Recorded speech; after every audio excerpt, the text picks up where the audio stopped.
Welcome to Constitutional Landmarks. I'm your host, Mark Oppenheimer.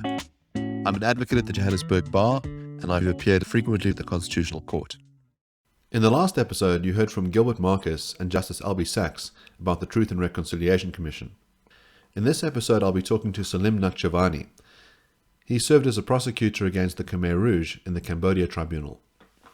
So after a number of years working in international criminal law, both in other international courts, tribunals, and in academia, the opportunity came to apply as one would apply for any other United Nations post for work in Cambodia. I applied and was interviewed and selected to join the United Nations complement assisting the Cambodian government with the prosecutions.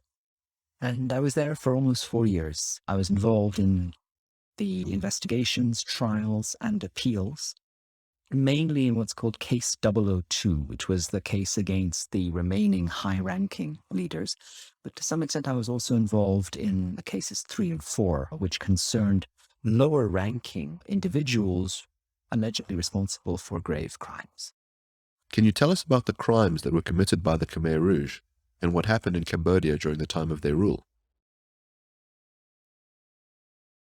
The Khmer Rouge came to power largely in response to a CIA-inspired coup that brought into power a vitriolically right-wing government. The Khmer people rejected that government and largely rallied behind their king, known as Norodom Sihanouk. It's a very well-known figure from the time. Now, that king, I think, had communist leanings. And when he rallied the Cambodian people to resist this fascist regime, they followed him because they venerated him.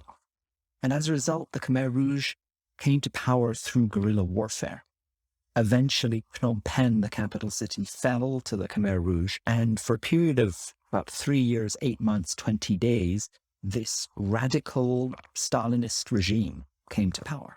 They intended to establish an agrarian utopian society where the people work the land and the state owned the means of production and so forth, where everyone was equal, where there was freedom from want, where there was a great many other good things.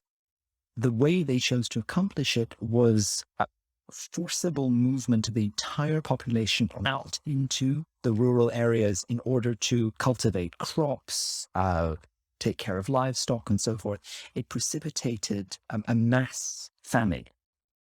Meanwhile, the regime, being secretive, being totalitarian, started to root out people they considered to be enemies. And that began with those who were class enemies, as the ideology went: the bourgeoisie, the feudalists, the landowners, the educated and intellectuals, and so forth. After a short period of time, the regime began to close in on itself and see enemies everywhere. Almost from the outset, they started to purge, effectively, torture and kill people internal to their own revolution who they suspected of counter-revolutionary tendencies. What this brought about was crimes against humanity, because the Khmer population, the population of Cambodia, was under attack. And a number of crimes were committed in the context of that attack. So you have crimes against humanity. There were war crimes committed as well against the armed forces of opposing entities, some state, some non-state. There were allegations of genocide against 2 groups, and those allegations were proven at trial and upheld on appeal. It was genocide against those of Vietnamese origin who found themselves in Cambodia, and against a minority population in Cambodia called the Cham, who were neither ethnically Khmer, nor did they follow the mainstream religion of the country, which is Buddhism. They were Muslims. And so both the trial chamber and the Supreme Court chamber in Phnom Penh have upheld genocide charges against those 2 groups. And you've probably heard about Cambodia being referred to as a genocide, with reference to the many millions killed. But technically, that's not correct. That genocide perpetrated by Khmer people against Khmer people, sometimes described as an auto-genocide, doesn't really fulfill the internationally recognized definition of genocide. So when we say there was genocide in Cambodia, as we often do, we're saying so in a kind of common parlance, which is not a legally correct classification. In the dying days of the Khmer Rouge regime, a number of people who had supported the revolution of what was called the Communist Party of Cambodia actually rebelled against it, allied with the Vietnamese, and using Vietnamese supplied armament and technology, began to resist the Khmer Rouge. The result was to eventually liberate Phnom Penh and push the rump of the Khmer Rouge up into the remote parts of the country near the Thai border, where they remained as a kind of rump state during a 15-year civil war that persisted until the early 1990s. Eventually, a peace was brokered. The situation in Cambodia remained as a kind of uncomfortable status quo until the early 2000s, where effectively the Cambodian government came out and made a very strong statement. We should dig a hole and bury the past. The United Nations, however, took a very different position, and there were various expert missions that went and generated endless reports and so forth. What they were saying, in sum, was that there is a prevailing situation of impunity in the country. And with that situation of impunity comes a deeply harmful social attitude towards power. The idea that if you are powerful, if you control, for example, gem mining, as the Rump Khmer Rouge did in the northwest of the country, if you are rich, you can do as you wished. And living in Cambodia, I did get to see the after effects of that very deeply entrenched attitude. If you were wealthy, you could not just look down on your fellow citizens, but treat them with disdain and disregard. So the United Nations had identified this culture of impunity not only as a legal problem, but as a social problem, preventing the country from moving forward. Eventually, after protracted negotiations, the Cambodian government agreed to have the tribunal, but only with a majority of Cambodian judges. So that Cambodian judges would be in the majority. The United Nations eventually agreed that they would need, although they had a minority of internationally appointed judges, the concurrence of at least one foreign judge would be required for every decision. So it was a very uncomfortable hybrid. And when you look at the statements of the legal counsel of the United Nations from the time, the gentleman who was involved in the negotiations, Hans Corell, is a deeply respected Swedish lawyer. He now says very clearly the United Nations should never have agreed, and indeed he hopes will never agree to such an arrangement in the future, because the concern was that it would subject the tribunal to political influence. The judiciary and the executive in Cambodia are in a close relationship, and I say that with the utmost respect for the individual jurists with whom I got to work. I'm making a reference to institutional factors, not personal factors. That posed a major challenge in the work of the tribunal. The idea of UN-appointed staff and Cambodian staff working side by side and having to agree to do certain things. For example, as a Cambodian co-prosecutor and an international co-prosecutor, when they act in concert, they are able to achieve a great deal. But where they disagree, there was all these convoluted mechanisms in place for judicial dispute settlement between them. The same is true with the investigating. In situations where it was possible to achieve consensus between the United Nations and Cambodian staff, the result, I think, was very, very good. There was a high degree of collaboration. It was learning on both sides, not just this kind of patriarchal sort of skills transfer to the Cambodian population. As a prosecutor there, I learned a great deal about justice, about the rule of law, about society from my Cambodian colleagues. But certainly the model used in every other tribunal which has a national and an international component is that the international component is in the majority and is able to take decisions. I don't think that the international community has ever agreed to another model similar to Cambodia. The tribunal was also entirely dependent on donor funding. And as a result, it lurched from budgetary crisis to budgetary crisis, not being able to plan investigations or prosecutions long term simply because the funds weren't assured. Some contracts would go month to month, some contracts every 3 months. The staff would feel uncertain, and there were those kind of challenges as well. So I think the consensus is that justice at the international level needs sustained commitment. No one would think twice of funding the judiciary of a materially developed or materially developing country on a month-to-month basis. or indeed relying on donor funding, and such a suggestion in a domestic legal system would be laughable. And yet, when dealing with mass crimes, and crimes of mass violence, the expectation is that somehow donor funding and month-to-month budgets are sufficient. Surely the gravity of those crimes like persecution as a crime against humanity, or torture as a crime against humanity, genocide, or indeed apartheid as a crime against humanity, deserve international collective action and meaningful, sustainable financial support. One of the aims of the Truth and Reconciliation Commission was for South Africans to find out what had happened during apartheid. Firstly, to establish the truth, and secondly, to achieve a sense of reconciliation, so we could stare the cold, hard truth in the face, and then afterwards create a new nation. How did this criminal process in Cambodia do in terms of achieving those ends? I think when we talk about the need for national reconciliation, that language was very prevalent in Cambodia as well. We're not just aspiring towards tolerance between previously enemy groups. If it was just tolerance we were looking for, there would be a temptation to say we don't need truth at all. I'll overlook your faults and you overlook my faults, and let's just get along. Although we use the language of reconciliation, we're actually looking for something closer to national unity, and not at a superficial level, at the level where I will see someone from a different ethnic group, for example, that used to oppress my ethnic group. I will see them as a brother or sister, genuinely. I think that there is that noble aspiration. Now, to achieve that degree of unity, I think the world has recognized you need two pillars. You need truth and you need justice. Because bringing out the truth, as was done in South Africa, without justice, carries with it a number of long-term social risks that we see manifesting themselves in South Africa today.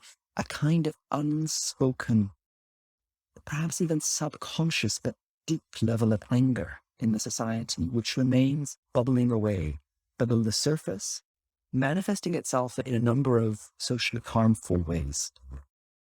On the other hand, where you have a justice process that is just the plaything of lawyers, which doesn't actually respond to the society's need for truth, but ties up the defendants in endless, protracted wrangling over procedure and so forth, what you left there in the eyes of the population is a kind of sham, an unsatisfactory, expensive, remote, meaningless process. And the Khmer Rouge Tribunal has straddled these tensions. Because Cambodia uses an inquisitorial system of justice, victims of the Khmer Rouge could apply to the court to become what are called civil parties, where they're entitled to be full parties to the proceedings, to have lawyers representing them in court, and indeed to appear in court not as witnesses, but as parties who don't take an oath to tell the truth, and who can directly question the accused. The power of that kind of mechanism for bringing out moments of truth can't be underestimated.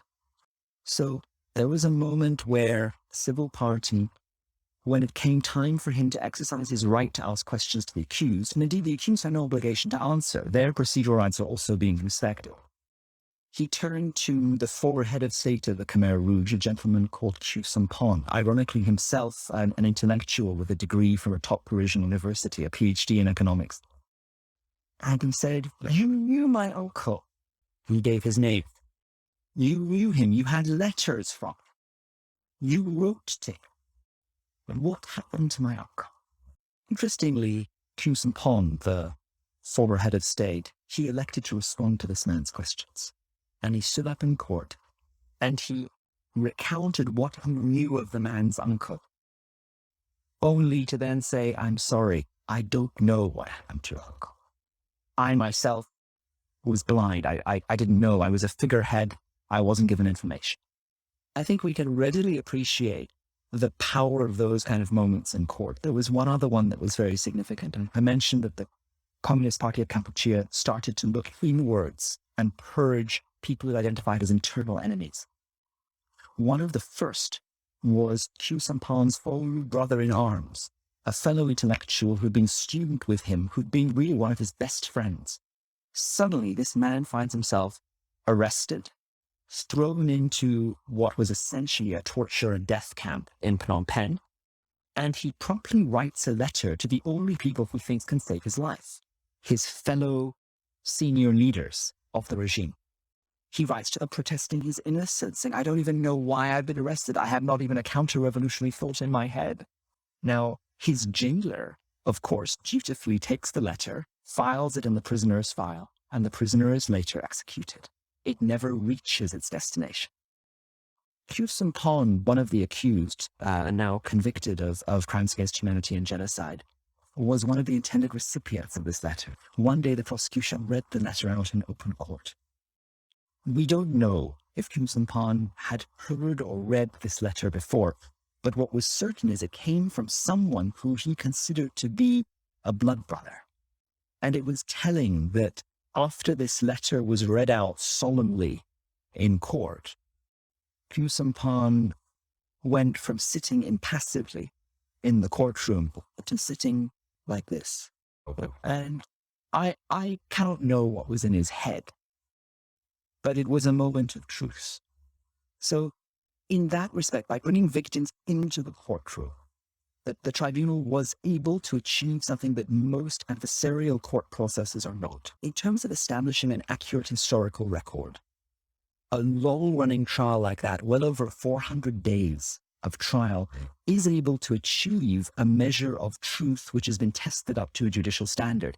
And it's helpful because, frankly, before the Khmer Rouge Tribunal, the only thing that appeared in the Cambodian textbooks about the Khmer Rouge was 2 lines. In 1976, the regime of Communist Kampuchea came to power, full stop, and then Pol Pot massacred the people, full stop. And then it moved on. So Cambodia now has a much more accurate picture of not just the rights and wrongs, but the ambiguities of that period of history, which may not have been achievable if there had been only a truth process. The challenge in South Africa is that the senior leaders of the apartheid regime themselves, I think, perhaps with 1 or 2 exceptions, evaded the Truth and Reconciliation Commission. Meaningful prosecutions of those who bore the greatest responsibility, I think, have not been achieved. And from the perspective of an international criminal lawyer, and I say so advisedly, I don't think there's been a single prosecution in South Africa for the crimes committed in the name of apartheid, which had been prosecuted as the crime against humanity of apartheid. Because there's a great difference between prosecuting someone for murder or for torture and then prosecuting them for a crime against humanity. And I think the social effects of that one still feels today in South Africa. I was astounded when I first moved here to see in the public discourse statements like apartheid wasn't a crime against humanity. As an international criminal lawyer, there had never been a shadow of a doubt in my mind that apartheid was a crime against humanity. And frankly, the international treaties that establish that are clear. If that fact is not deeply understood by the South African population, well, that's just historical revisionism. And I mean, here I can share an anecdote to the extent it's useful. What happens if we don't have truth and justice processes in a country? We should not underestimate how quickly collective forgetfulness sets in a society. At the Khmer Rouge Tribunal, I worked regularly with Cambodian interns who would come through the prosecution office or other offices. One of them commented to me, his grandfather had been a victim of the Khmer Rouge, but he was surprised that among his generation, some people consider the Khmer Rouge as a fairy tale or cautionary tale of the type you would tell to children. Watch out, the Khmer Rouge will get you if you misbehave. I was once in a city in the northwest of the country, in a petrol station, and I saw 2 youths about 17, 18 joking with each other. And one wanted to tell the other, oh, you foolish guy, you idiot, effectively. And in the local language, he was calling his friend, he said, oh, you Khmer Rouge. As if to say, the Khmer Rouge were backward and ignorant people who didn't value education, and you're like that. Now, that trivializing of the harm done is intensely problematic. And I think that some of the public discourse we hear in South Africa runs that same risk. either trivializing the apartheid regime, describing it at a level of superficiality, which doesn't do justice to the fact that it involved systemic crimes against humanity for 40 years. I don't hear South Africans referring to their own country as a country in transition, as a country where systematic crimes against humanity were committed for decades. We see the results in Cambodia after 3 years and 8 months, much less than 40 years, whatever. What was the nature of the crimes committed by the Khmer Rouge? You mentioned that they were a communist regime. What were their guiding principles? What was the kind of utopia that they wanted to create? There are no fixed estimates of the number of deceased. The most reliable estimates that have been judicially tested range between 1.8 and 2.2 million people killed out of a population of approximately 7 million over a 3-year and 8-month period. Hundreds of thousands of those deaths were directly because of ill treatment, torture, and murder. Then there were a great many more deaths caused by conditions put in place by the regime. And here I'm talking about deaths through starvation, overwork, lack of access to medicine. The regime, it wouldn't even be fair to call it a communist regime.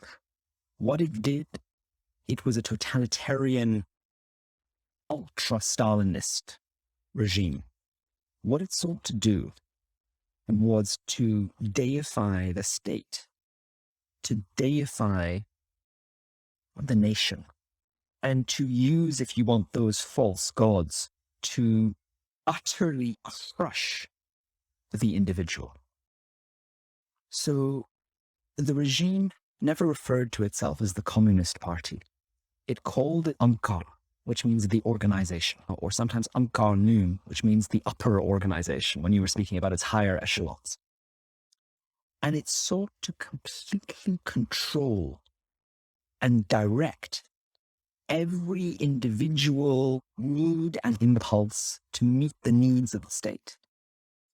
So, for example, a transgression as simple as breaking a gardening implement or a plow was characterized as an anti-revolutionary act, because that hoe was the very instrument for the liberation of the Khmer people. And, you had negligently broken it in the field, so you deserve to die. They had a saying, to lose you is no loss, to keep you is no gain. Executions were usually carried out with a cart axle to the back of the neck, followed by cutting of the carotid artery to save bullets, because the bullets, in a sense, were a state asset, and it wasn't worth spending a bullet on if you were an enemy of the revolution. The utopia they sought to establish was an agrarian utopia where there was no money and no private property. What's interesting is how that regime also became a mask for systematic gender-based violence, because the idea was that even a woman's reproductive capacity must be put at the service of the state. So the Khmer Rouge, I don't think they were the first to introduce the practice, but certainly to implement on a systematic scale the practice of forced marriage. The Khmer Rouge regime stands out for that, and frankly, the Khmer Rouge Tribunal should be recognized for identifying forced marriage as a crime against humanity in the 1970s, which it hadn't been recognized at previously. One's physical labor, one's intellect, one's reproductive capacity, all of that was forcibly put at the service of the state. The individual consciousness was utterly eradicated. And there are wonderful examples, and I use the word advisedly, of human resilience in the face of this kind of total system.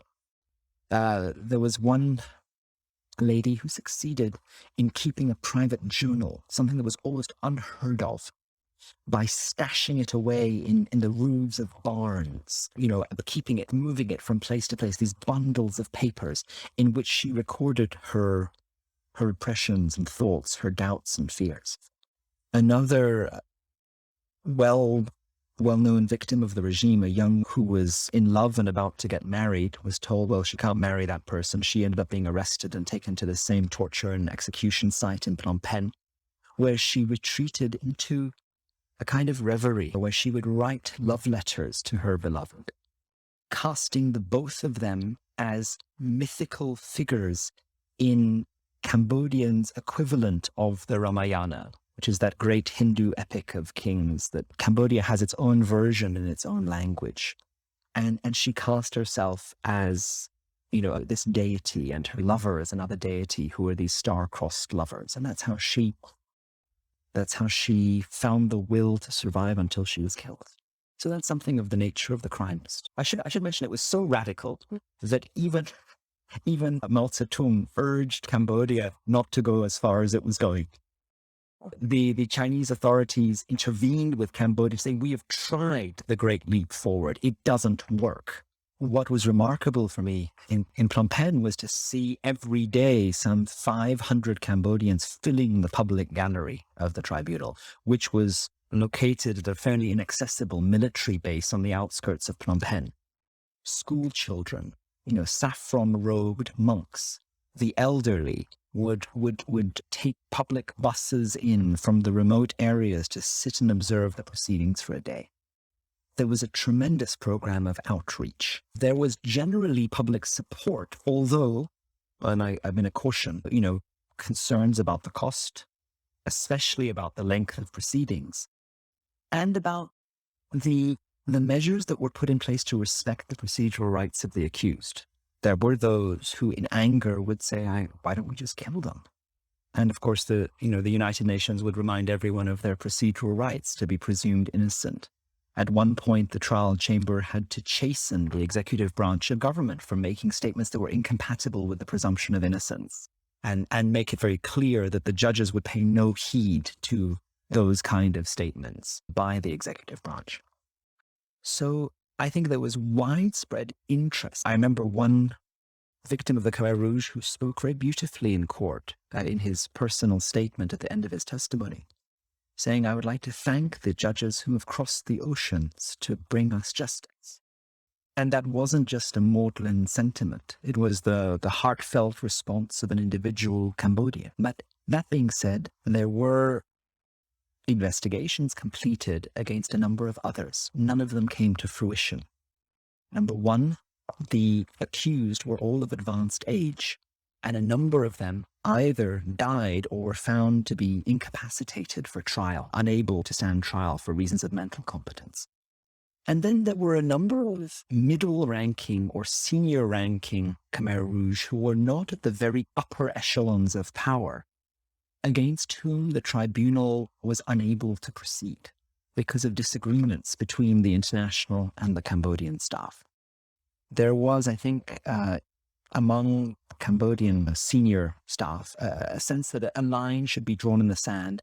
Only those at the very highest levels of power should be prosecuted, and the rest should just be left.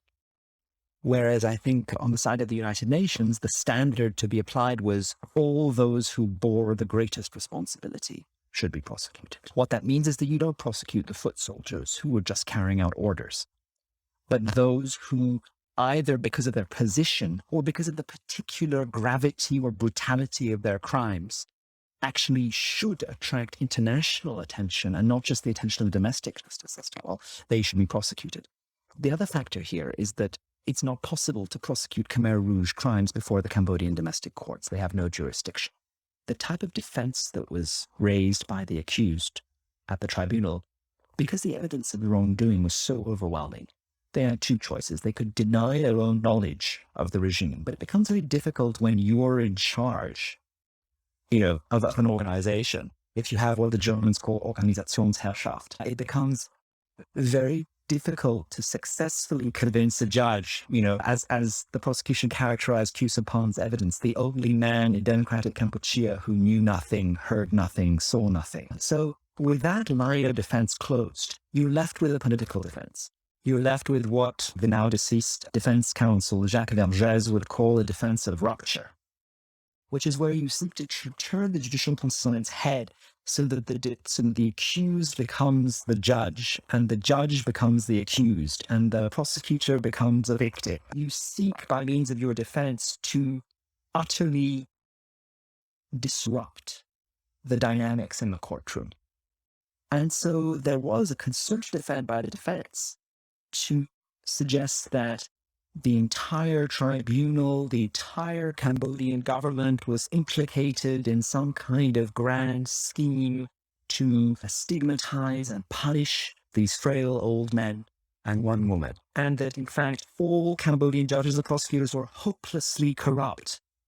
And there was, in that line of defense, a high degree of paternalism.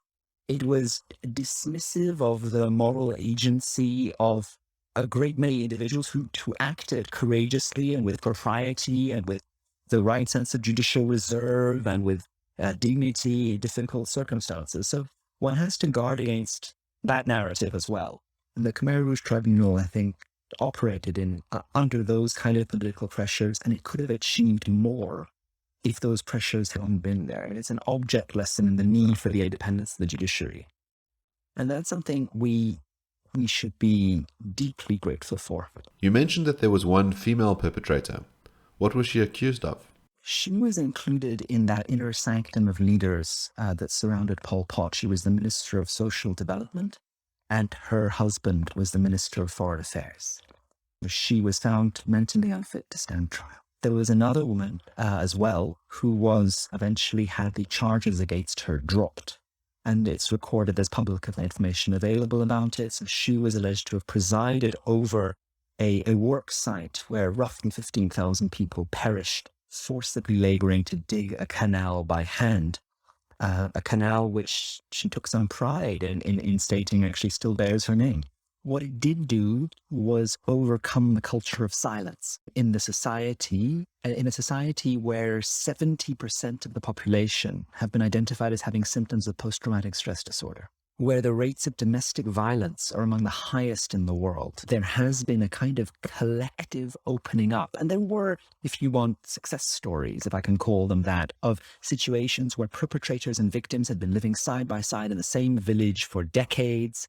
And there was this great wall of silence between them. No one had acknowledged what had happened.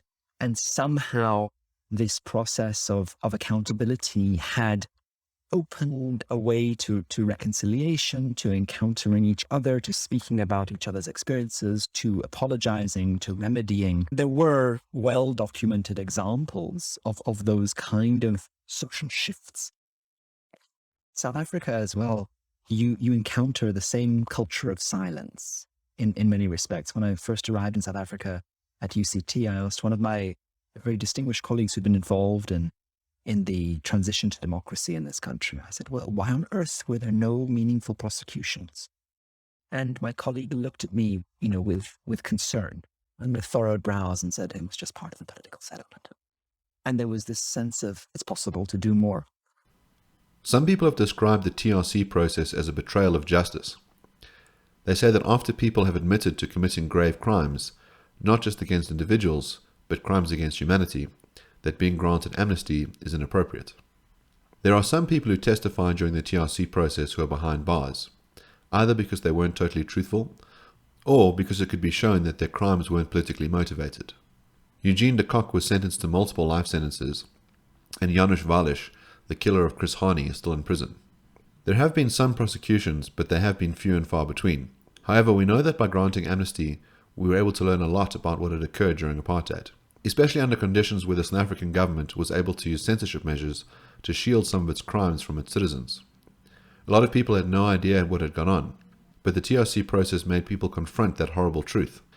It seems that there's a trade-off between justice and reaching a political settlement. The difficulty, of course, is striking the correct balance between building a new nation, reaching reconciliation, and ensuring that justice is actually done. It may not be accurate to conceive of these as opposing forces.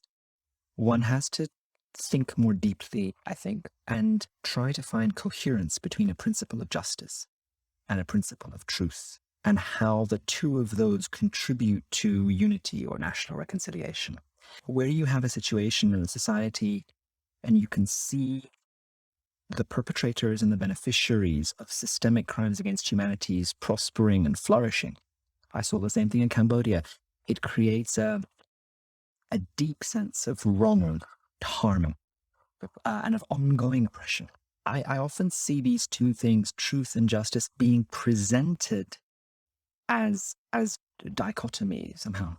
And I don't think they're dichotomous. I think, in fact, you need judicial accountability for the planners, the designers of the system, not the masses that were willfully kept ignorant. What criminal responsibility could they have?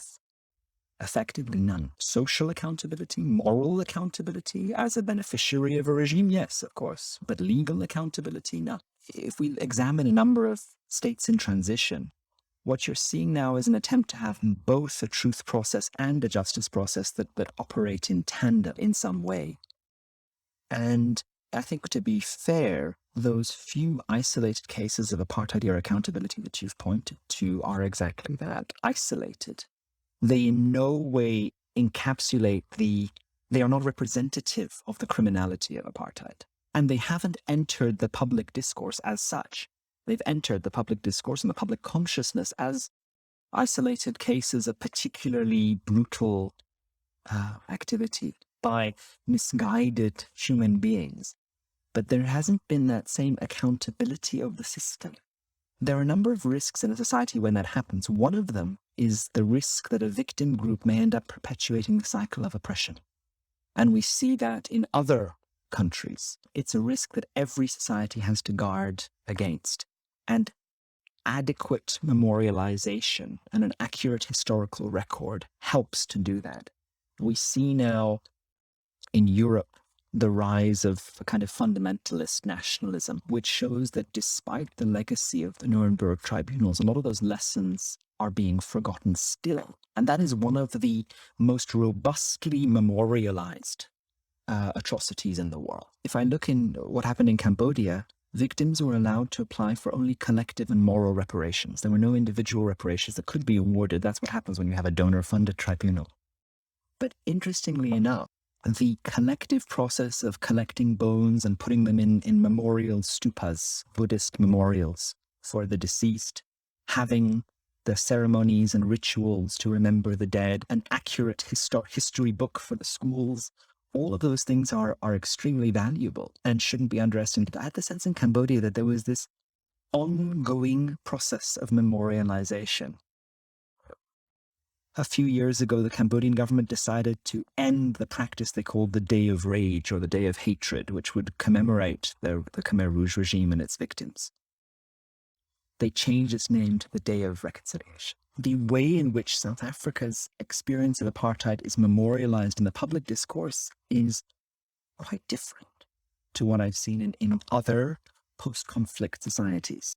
Somehow our desire to be a rainbow nation has led to a forgetting that we are still a post-conflict society. The desire to herald the success story of the TRC, which it was, it brought about, as you say, a peaceful transition in situations where there could have been bloodshed. But that in itself doesn't negate the absolute necessity, robust justice. The use of judicial inquest seems to be the way in which the country may deal with these things. And we see one example with the Timor inquiry. In those proceedings, you can see that the voice of victims comes a little bit more to the fore. And there is a judicial finding of historical truth, which comes out of it. You know, something I sensed in Cambodia was that although there were isolated calls for retribution against individuals, one of my neighbors memorably said, "I can't see this guy on TV without wanting to punch the TV." He said, if we look deeper in the Cambodian society, the most fundamental question that people want the answer to is, why did Khmer kill Khmer? And it's ironic because with that comes the assumption that, well, if you kill somebody who's from a different group, well, that's a very limited conception of what it is to be human. But that deep social question was, well, why did Khmer kill Khmer? The trials and the judicial record shed light on that question, because you started to understand that this was not just about a group of individuals who were power hungry. It was power hungry individuals meeting ideology, meeting the total abnegation of the religious system that had existed in Cambodia that regulated its morality and inspired its morality. Because that was the first thing the Khmer Rouge did away with. we sometimes think that, well, they were communist regimes, they must have been fighting the bourgeois. The reality is that the Buddhist foundation, which was at a very fundamental level, the core of the being of the Cambodian population, it was that was desecrated first. The monasteries were abolished. The role of monks was abolished. The connection of the Cambodians to their spirituality and to their transcendent understanding of life was suppressed with violence. Monasteries were turned into pigsties and butcheries, which, would have run counter to the deepest beliefs of a Cambodian. One has to examine at a root level, what did South Africa lose by apartheid? And to target its truth and justice process towards restoring what was lost. I don't think in our public discourse we have reached the stage of honesty to be able to acknowledge what actually did we lose because of the choice to put in place this kind of regime. We focus rather on what was the harm done by the regime. But that's quite a different question. What should it look like? It has to be a truth process and a justice process that aims to restore what was lost, as well as looking forward. The Truth Commission restored a part of what was lost, which was that awful limbo of not knowing what happened to one's loved ones, not having a body to bury, or a place to grieve, or the certitude that the person is gone from this world. So that restored a part of what was lost. It didn't restore, though, the sense of outrage that a lot of people must feel at some level, that this regime was perpetrating international crimes in the name of the South African people, marshalling the resources of the state to do it, in a very fundamental way, taking the fruit of people's labor and directing it towards murder and torture. That role, I don't think, was addressed by the TRC. I think what remains a perception in all segments of the South African society is that if you are powerful, you can do as you please. The way it manifests itself in Cambodia and in South Africa is a bit different. But if we examine below the surface of social interaction, that attitude is there and it's prevalent. In my prior discussion with Gilbert Marcus, we talked about the fact that the TRC didn't just grant amnesty for crimes, it also granted civil immunity for those that admitted to committing those crimes. Ordinarily, someone who was tortured or who had lost a loved one would be able to put in a civil claim and receive financial compensation. But the TRC made these civil claims impossible. The suggested answer was to ensure that there was a reparations fund so that victims could receive compensation from the state. However, this process remains largely unresolved and many victims have received no reparations. If we look at another crime against humanity as an example, after the Holocaust, the German government paid reparations to the State of Israel. Some of that money was used to pay individuals, but a portion of that money is used by Israel to build up its state capacity in an effort to prevent a further genocide. The argument is that individuals who have suffered a wrong should be compensated, but that future people matter too. South Africa relies quite heavily on a redistributive taxation system. Taxes that are collected are, at least in theory, meant to be spent on building schools, hospitals, and trying to build up a new nation. It could be argued that this type of taxation is a form of recompense for those that were wronged during apartheid. So Cambodia is a materially impoverished country at a level that South Africa can't imagine. It doesn't have the extremes of wealth and poverty that South Africa has, but at an absolute level of material poverty, it's far poorer than South Africa. Much of its government operations depend on donor funding. So the decision was taken precisely for the resource reasons that you identified, to focus only on what were termed collective and moral reparations. There was never a promise made of individual reparations, and so there was never a promise of individual reparations that could be broken. But those reparations funds are not just pooled into building better roads and hospitals and schools. The public very quickly forgets that that's actually a measure of reparation. They are explicitly channeled towards reparations work, which means, for example, memorialization and historical research and dissemination of public information, so that the connection between the use of the reparations funds and the social impact is very, very direct. Now, again, that may be a donor-imposed requirement, which South Africa is not subject to, but I do see, if you want, a class difference between an argument which says, well, reparations funds should be used for reparations projects, and then reparations funds should be used for general government expenditure. Almost inevitably takes place in a political context. International justice more so, because just the very name of the tribunal, its formal name, the Extraordinary Chambers in the Courts of Cambodia, suggests that it's an extraordinary remedy. We wouldn't think of going to court to sue a landlord for failing to repair something as extraordinary. It's mundane now. But of course, the tribunal attracted a lot of political attention and operated in an extremely difficult political climate.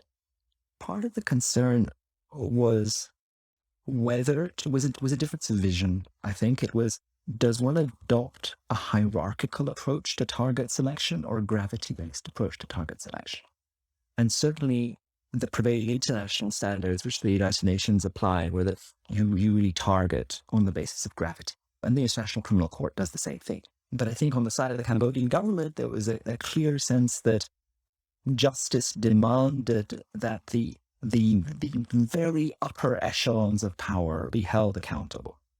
And by that I mean the inner circle of Pol Pot's immediate entourage.